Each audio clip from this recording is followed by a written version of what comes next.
نوکری ہے دین کی بابا جو نصیب ہو گئی، بڑی عزت کی شے ہے، بڑی عزت کی شے ہے، مگر نوکری 22ویں سکیل کی بھی ہو تو نوکری ہی ہوتی ہے، اس کو سمجھنا چاہیے۔ 22ویں سکیل کی بھی ہو، نوکری نوکری ہے، تو جب نوکر ہو تو نوکر بن کر رہو، مالک بننے کی کوشش نہ کرو۔ عرض میں یہ کر رہا تھا کہ لا الہ بنیادی طور پر ایک نعرہ مستانہ ہے، یاد رکھیے۔ لا الہ الا اللہ ایک صدائے کلندرانہ ہے، لا الہ الا اللہ ایک اعلان بغاوت ہے، ہر نفسانی اور شیطانی قوت کے خلاف اعلان جنگ ہے۔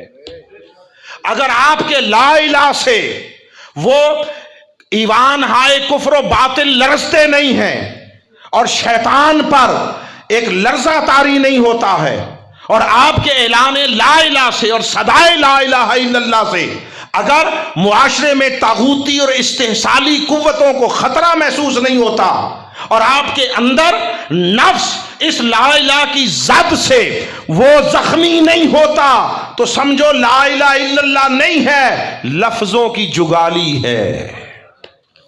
یہ جب من کے اندر سے لا الہ کی صدا بلند ہوتی ہے اور بندہ مومن کے لبوں سے باہر آتی ہے، تو یہ پھر صرف یہاں چند گز کے فاصلے تک نہیں ہوتی، دل مومن سے اٹھتی ہے، مومن کے لبوں اور زبان سے ادا ہوتی ہے، تو یہ کائنات میں افق تا افق پھیل جاتی ہے۔ یہ اقامت دین کا جھنڈا سر بلند کرنے کی آواز ہوتی ہے، اس کے ذریعے شیطان پر موت وارد ہوتی ہے۔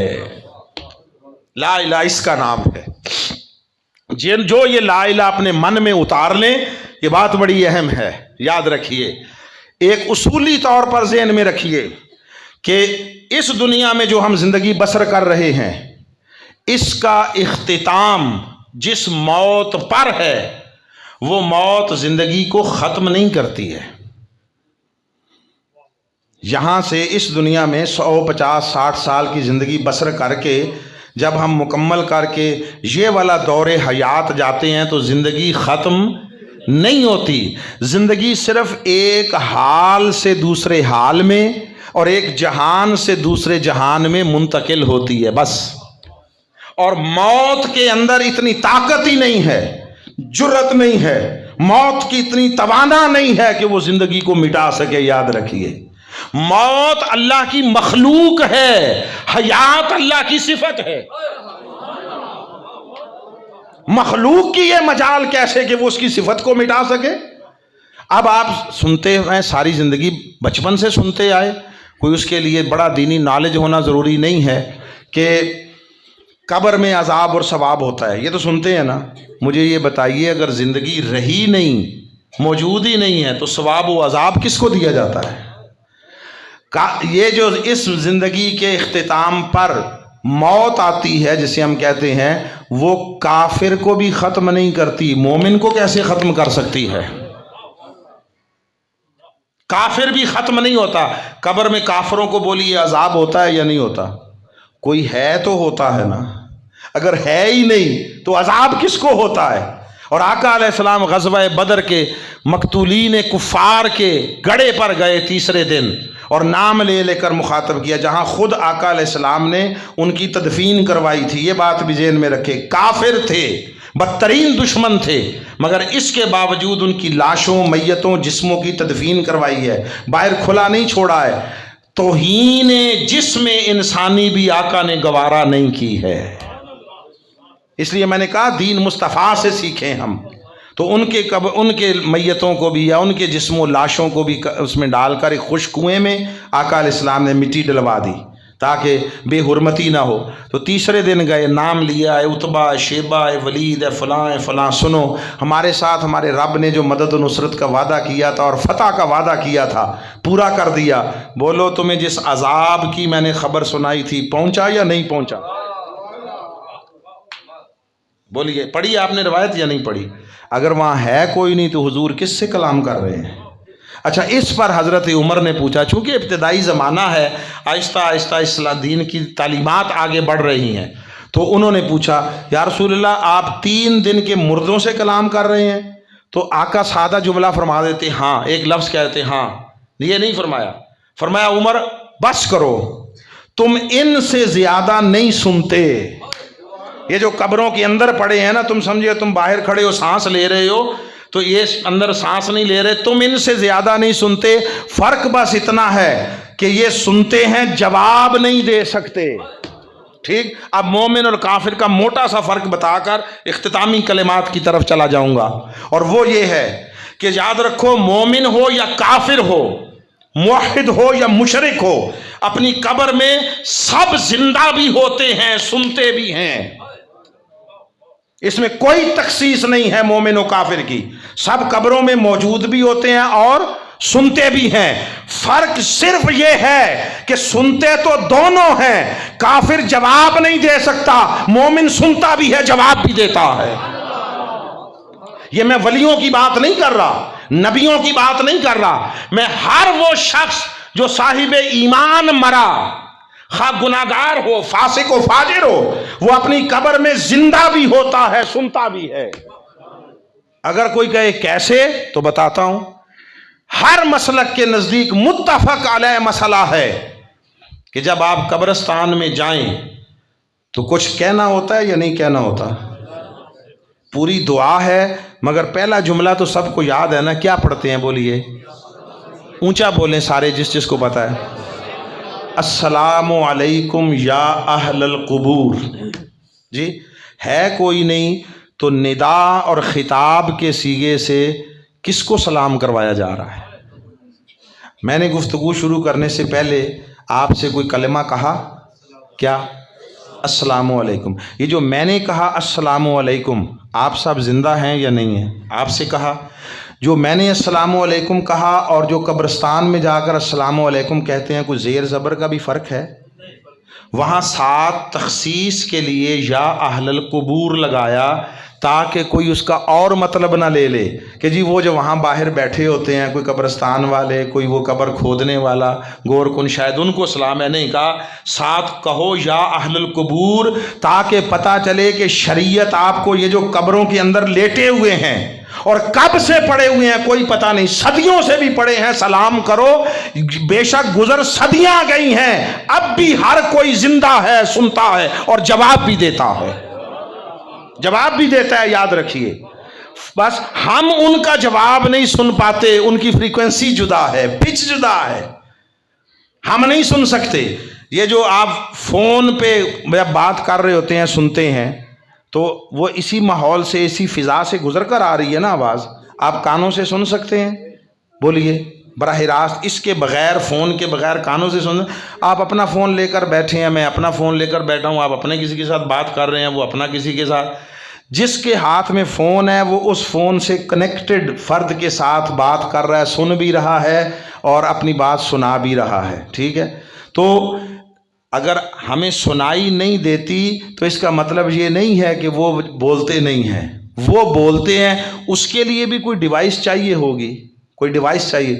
وہ ڈیوائس یہ ہے، اور اس ڈیوائس کو ایکٹیو کرنے کے لیے اور اس ڈیوائس کو چلانے، جیسے انہوں نے مثال دی کہ یہ بیٹری ختم ہو جائے، فون آپ کا اگر 4 5 10 لاکھ کا بھی ہے، بیٹری ڈیڈ ہو جائے تو بولیے آپ کچھ کر سکتے ہیں؟ نہیں کر سکتے. اسی طرح ہمارے دل کی بیٹریاں ڈیڈ ہوئی پڑی ہیں، یہ خواہشات کے بوجھ سے، اور اس کے اندر بھی وائرس آ جائے تو بسا اوقات یہ کرپٹ ہو جاتا ہے پورا سسٹم. آپ کو نئے سرے سے پورے سسٹم کو انسٹال کروانا پڑتا ہے. آپ چلے جاتے ہیں وہ سافٹ ویئر والوں کے پاس کہ نیا کروائیں، اور سافٹ ویئر والا پہلی بات یہ کہتا ہے آپ کو کہ اس کے اندر جو پہلا ہے سب کچھ وہ ختم ہو جائے گا. یہ دل کی بیٹریاں ڈیڈ ہوئی پڑی ہیں، اس لیے سن نہیں پاتے. جن کے اندر سے یہ سارے وائرس نکل جائیں، حب دنیا کے، حب جاہ و منصب کے، طلب مال دنیا کے، رغبتوں کے، ذاتی نفسانی خواہشوں کے، یہ سارے وائرس جن کے اندر سے نکل جائیں اور ان کی بیٹری توانا ہو جائے اور ان کے جو سافٹ ویئر ہیں وہ اپ ڈیٹ ہو جائیں، فریش ہو جائیں، وہ یہاں زمین کے اوپر کھڑے ہو کر زمین کے نیچے کی باتیں بھی سنتے ہیں، عرش والی باتیں بھی سنتے ہیں. اس کے لیے لازم ہے کہ اس کے ساتھ تعلق جوڑا جائے، تعلق جوڑا جائے۔ اور تعلق جوڑنے کے لیے اب اس پر بات نہیں کر رہا، میں صرف 2 جملے کہہ کر اختتام کر رہا ہوں۔ اس کے ساتھ تعلق جوڑنے کے لیے یاد رکھیے پوری کائنات میں فقط ایک ہی راستہ ہے، فقط ایک ہی ذریعہ ہے، فقط ایک ہی لنک ہے، اور وہ لنک تاجدار کائنات صلی اللہ علیہ وآلہ وسلم کی ذات اقدس ہے۔ اللہ سے تعلق جڑا نہیں جا سکتا مصطفیٰ سے تعلق جوڑے بغیر، اور خدا کی طرف کوئی راستہ کائنات میں جانے والا نہیں ہے دہلیز مصطفیٰ کے بغیر۔ حضور کا دامن تھامے بغیر اللہ کا دامن نہیں تھاما جا سکتا، حضور کا بنے بغیر اللہ کا بنا نہیں جا سکتا، اور جو چاہے اللہ میرا بن جائے وہ مصطفیٰ کے ساتھ ایسا رشتہ جوڑے کہ جس حضور اس کے ہو جائیں، جس کے حضور ہو گئے اس کا خدا ہو گیا۔ اس لیے کسی نے کہا، مظفر وارسی نے کہا، اللہ ان پر اپنی رحمت نازل فرمائے، کہ حقیقت بندگی کی راہیں مدینہ طیبہ سے گزریں۔ ہائے ہائے، حقیقت بندگی کی راہیں مدینہ طیبہ سے گزرے، اور ملے نہ اس شخص کو خدا بھی، یا رسول اللہ ملے نہ اس شخص کو خدا بھی جو تیری دہلیز پر نہ ٹھہرے، چلے نہ ایمان ایک قدم بھی اگر تیرا ہم سفر نہ ٹھہرے، اور تیرا حوالہ دیا نہ جائے تو زندگی معتبر نہ ٹھہرے۔ حقیقت بندگی کی راہیں مدینہ طیبہ سے گزریں، ملے نہ اس شخص کو خدا بھی جو تیری دہلیز پر نہ ٹھہرے، اور لبوں پہ ایاک نستعین ہے، اور اس حقیقت پہ بھی یقین ہے، لبوں پہ ایاک نستعین ہے، اور اس حقیقت پہ بھی یقین ہے، تیرے حوالے سے جو مانگوں تو کوئی دعا بے اثر نہ ٹھہرے۔ آؤ حضور کا دامن تھام لو، اور اپنے آنے والی نسلوں کے لیے ایمان کا سرمایہ بطور وراثت چھوڑ جاؤ، اپنے آنے والی نسلوں کا ایمان محفوظ کرو۔ بات سمجھیں آپ، آنے والی نسلوں کا، اور اس کا طریقہ یہ ہے، سنو، خود اپنی زندگی میں دین کو دامن تھام لو، حضور کے ساتھ جڑ جاؤ۔ بچوں کو نصیحت نہ کرو، بچوں کو سمجھاؤ نہیں، بچوں کو کر کے دکھاؤ، کر کے دکھاؤ، عمل کا پیکر بن جاؤ، نمونہ بن جاؤ۔ یہی منہاج القرآن آپ سے کہتا ہے، یہی شیخ الاسلام آپ سے کہتے ہیں، یہی قرآن و سنت کا پیغام ہے۔ اور بڑی دو ٹوک بات ہے، بڑی دو ٹوک، دین میں معیار اور پیمانہ وہ فقط قرآن و سنت ہے، فقط قرآن و سنت ہے۔ جو بات قرآن و سنت کی مطابقت میں ہو، جس کی بھی ہو، لے لی جائے، اور جو قرآن و سنت سے مطابقت نہ رکھتی ہو چھوڑ دی جائے، جس کی بھی ہو۔ یہ حضرت امام اعظم ابو حنیفہ فرما گئے، انہوں نے فرمایا جو بات کہوں اس کو لو، قرآن و سنت کے پیمانے پر پرکھو، مطابق ہو تو رکھ لو، مطابقت نہ ہو تو دیوار پر دے مارو۔ یہ پیمانہ اپنائیے خدا کے لیے، گروہی، فرقہ وارانہ، مسلکانہ دیواروں کو گرا دیں، اور ان خولوں سے باہر نکلیں، اور اسلام کے وسیع تر اور عظیم تر مفاد کو اپنے مد نظر رکھیے۔ اپنی اولادوں کو مسلک وسلک نہ پڑھائیں، دین مصطفیٰ پڑھائیں، دین والے بن جائیں، دین والے۔ جو نقطہ نظر مسلک جس کا بھی جو ہے، یہ بات سمجھ لیں، دین سمندر ہے، مسلک ندی نالے ہیں۔ دین کل ہے، مسلک چھوٹے چھوٹے جز ہیں۔ اگر کل سلامت ہے، درخت سلامت ہے، تو شاخیں ہری بھری رہیں گی۔ دشمن دین کے اور آپ کی جڑ کاٹنے کے لیے پلاننگ کر رہا ہے اور عمل کر رہا ہے، اور ہم اپنی اپنی شاخوں کا تحفظ چاہتے ہیں، اس کی حفاظت چاہتے ہیں۔ یہ بڑی نادانی کی بات ہے۔ آؤ حضور کے دین کی خاطر جڑ جاؤ، حضور کے دین کو مقدم جانو، اپنے مفادات پیچھے کرو، دین مصطفیٰ کا مفاد اس کو اپنے سامنے رکھو۔ رب ذوالجلال ہمیں اپنے دین کا صحیح فہم بھی عطا فرمائے، عمل کی توفیق بھی عطا فرمائے، اور رب ذوالجلال ہمیں نفس کے وسوسوں سے، شیطان کے حملوں سے، اور زمانے کے فتنوں سے اللہ محفوظ فرمائے۔ وما علینا الا البلاغ۔